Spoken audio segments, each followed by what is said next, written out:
Health insurance. Yeah, I know. It's a topic that can make your head spin. But what if I told you that by the end of this, you'll actually get it?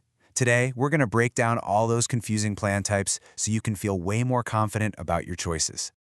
Look, if you've ever stared at your benefits paperwork and felt your eyes just glaze over, you're not alone. Not at all.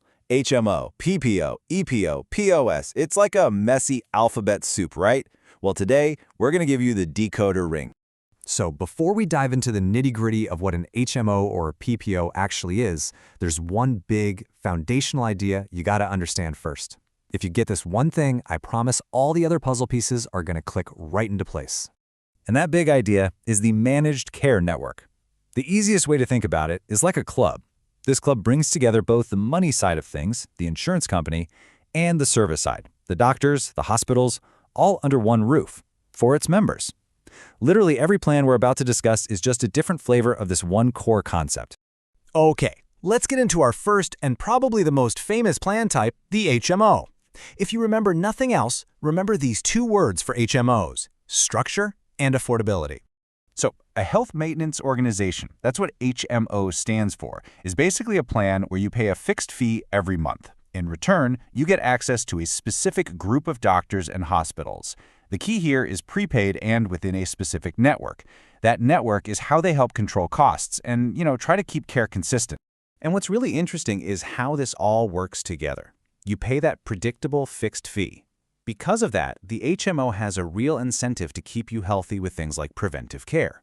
And that's why they require you to have a primary care physician, or a PCP, to coordinate everything inside their network. See, it's all about managing your care to manage the costs. This brings us to a really crucial idea for HMOs, the gatekeeper system. Your primary care physician, they're not just your main doctor. They're the central hub for all of your medical care. Think of them as the captain of your healthcare team. So let's play this out. Let's say your back has been bothering you for a while. With an HMO, you don't just call up a back specialist. Nope.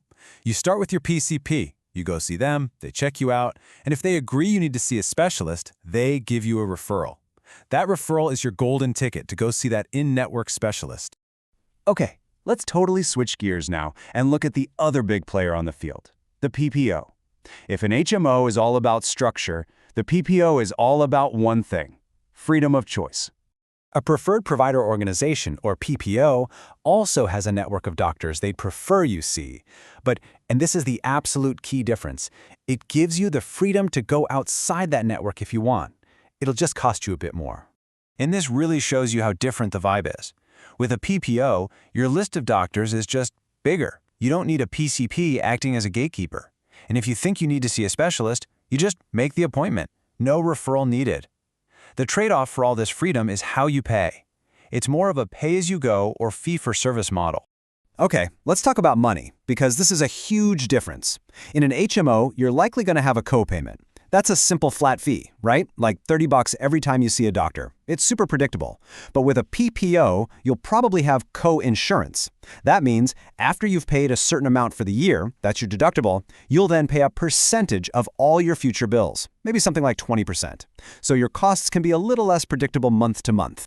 So we've got the structured HMO on one side and the flexible PPO on the other.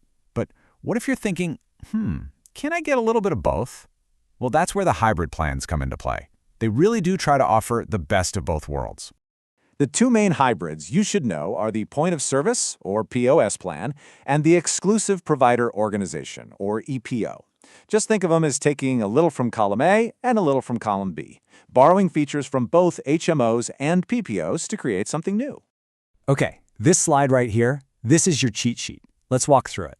A POS plan is like a mix. It has the HMO rules, so you need a PCP and referrals, but it gives you the PPO freedom to go out of network if you're willing to pay more. Then you have the EPO, which is kind of the opposite. It has the PPO freedom of not needing a PCP or referrals, but it has the strict HMO rule that you must stay in network, unless it's a true emergency. So we've decoded the alphabet soup. Now for the most important part. How in the world do you choose the right one for you? Let's build a really simple framework to help you figure it out. When you boil it all down, it really comes to a core trade-off. It's a choice between two things. On one side, you have structure, which usually means more predictable and often lower costs. That's the world of HMOs and EPOs. On the other side, you have flexibility and more choice, which usually comes with higher, less predictable costs. That's the world of PPOs and POSs. So to find what works for you, just ask yourself these questions. Seriously, do you like having one main doctor coordinating everything? How important is it for you to just pick up the phone and call a specialist? Is there a doctor you absolutely have to see? How much are you willing to pay for flexibility? Your answers to these questions will point you right to the type of plan that fits your life. At the end of the day, choosing a health plan is really about choosing a partner for your health. It's way more than just a card you keep in your wallet. It's the system that's going to have your back when you need it. So, after all this, which one of these plans speaks your language?